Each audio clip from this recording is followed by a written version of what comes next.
First topic I want to cover is what is a strategic plan as opposed to an operational plan. You may have heard of those two terms. What's an operational plan? What's a strategic plan? So an operational plan, we'll start with that. Every organization has ongoing repetitive activities that keep the organization running effectively.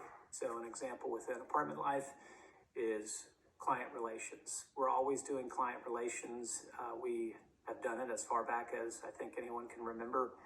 And as we look into the future, I don't think we see any time in the future where we wouldn't be doing client relations. So there are certain things with client relations that we do every year that we would want to plan. We have national trade shows like NMHC, NAA, local trade shows, annual budget campaigns that we want to be prepared for, budget season gifts. All of those would be examples of things that would be in an operational plan that you would plan in advance. Hey, we want to be prepared for these events that take place every year. In the area of program management, some examples might be, okay, we want our teams to have a spiritual impact strategy for Christmas and for Easter or for Halloween or other special occasions. Well, those events happen every year, and so if you put those on your operational plan, you can be prepared ahead of time for those events and you're not caught off guard, but you have a plan. Same with monthly team trainings. Team trainings, I see most regions do those on a monthly basis, and so planning those out a year in advance would give you an idea of all the topics that you want to cover with your teams. So I think you get the idea of what an operational plan is. It's those things, those ongoing activities that keep the organization functioning effectively that you want to be planful about, and you want to have that plan written down somewhere. So that's an operational plan. Well, what's a strategic plan? So a strategic plan is best contrasted with an operational plan, because in a strategic plan, the things you're thinking about don't yet exist. They aren't anchored into the rhythms of the organization.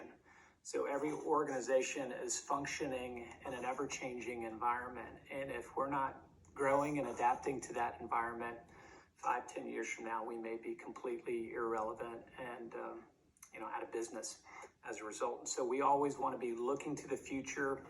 We want to be thinking about what are changes on the horizon that we need to be anticipating that could adversely affect us. Or on a positive note, what are some opportunities that if we put some intentionality behind, we would be better prepared to leverage those opportunities.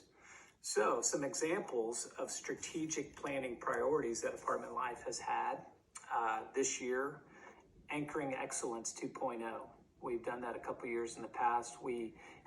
Some of the things that fall under Anchoring Excellence are like getting off sales logic. We've wanted to do that, and if we don't do intentional moves to get off sales logic, we're going to be on sales logic 5 years from now.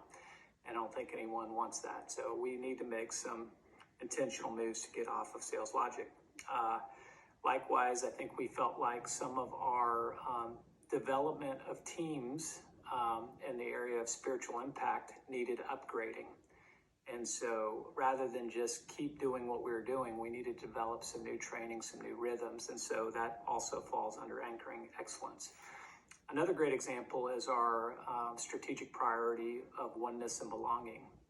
We looked at the organization, we felt like we were very non-diverse, and we wanted to be more intentional to create an environment where people from every kind of cultural and ethnic background would be at home, that we would tap into the strengths of all the cultural diversity that is available to us so that we would better reflect the kingdom of God and the residents we serve. So that's something that if we weren't intentional about, we would be just as monolithic 5 years from now as we were a year ago. And so those are examples of strategic priorities where you're thinking about things that either don't yet exist or require intentionality. And unless you apply that intentionality, nothing's going to happen in that area just because of the inertia of the organization.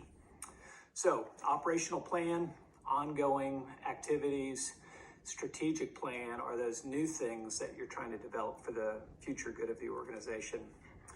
So in my notes that I'm going to send you, I'm going to talk about some do's and don'ts, but I'm just going to let you read those.